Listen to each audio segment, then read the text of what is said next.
Hi, I'm Carlene with Embroidery Library. There are a lot of different stabilizers out there for machine embroidery.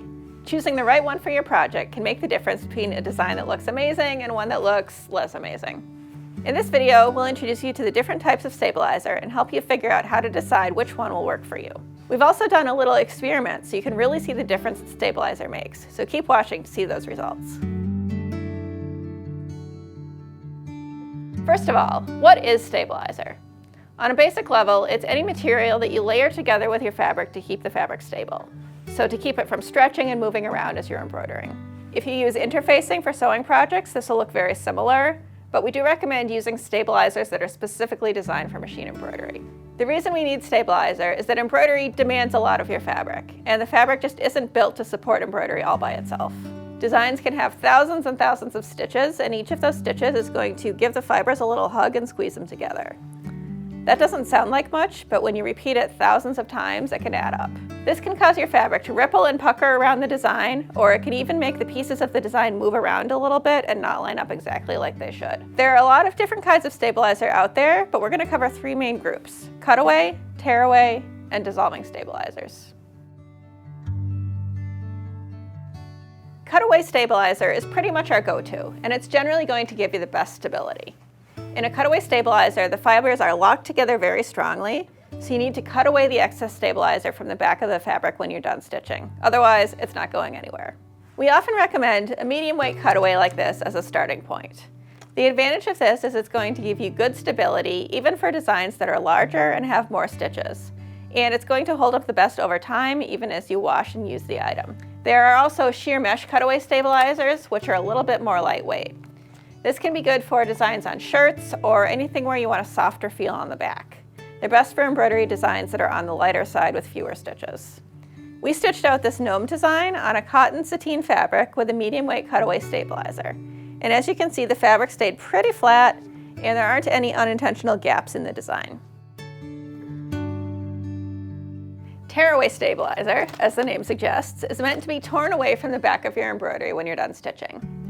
The advantage of this is you get a nice clean edge on the back of your embroidery, and you don't have that stabilizer around the edge of the design like you do with Cutaway.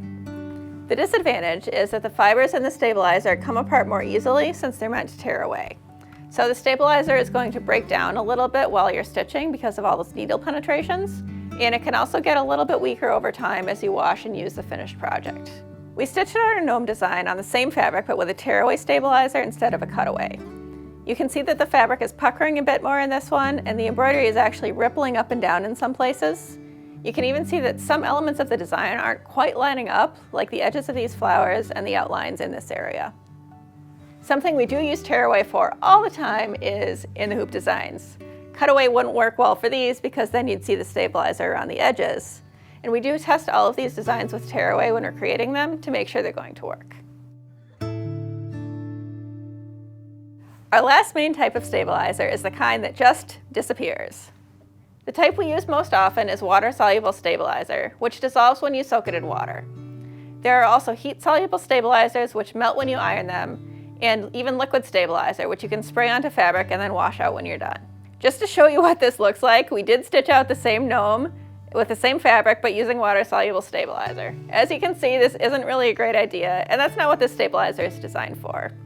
You can see that the fabric is rippling a lot because the stitches are contracting the fabric, and there isn't any stabilizer there anymore to help counteract that force. You can also see that there's some shifting and gapping similar to what we saw with the Tearaway stabilizer. What we do use water-soluble stabilizer for is freestanding lace. Water-soluble stabilizers are not all the same, and you're going to want to use a nice sturdy one to help prevent any issues with shifting and gapping in your lace. A couple that have worked well for us are Sulky Ultra Solvy, which looks like a clear plastic film, and Vilene, which looks a little bit more like fabric. These also work well if you're stitching on a transparent fabric like organza. If you're stitching on a fabric with a pile, like a terry cloth or velour, you can also use a lightweight water-soluble stabilizer as a topping to help keep the embroidery looking nice and crisp. As you can see, there are a lot of things to take into consideration when you're picking stabilizer for your project. Ultimately, it's your choice, so if you like the results you're getting with a certain stabilizer, go ahead and keep on using it. Our Fabrics 101 articles are a great resource if you're looking for tips on what stabilizer to use with a specific kind of fabric. You'll find a link to those in the description. And if you're not sure how a certain stabilizer is going to work with your project, give it a try using a spare piece of the same fabric so you see what it looks like before you stitch the real thing. We hope you found this video helpful. Leave a note in the comments and let us know what questions you have about stabilizer. And subscribe to our YouTube channel for more great machine embroidery videos.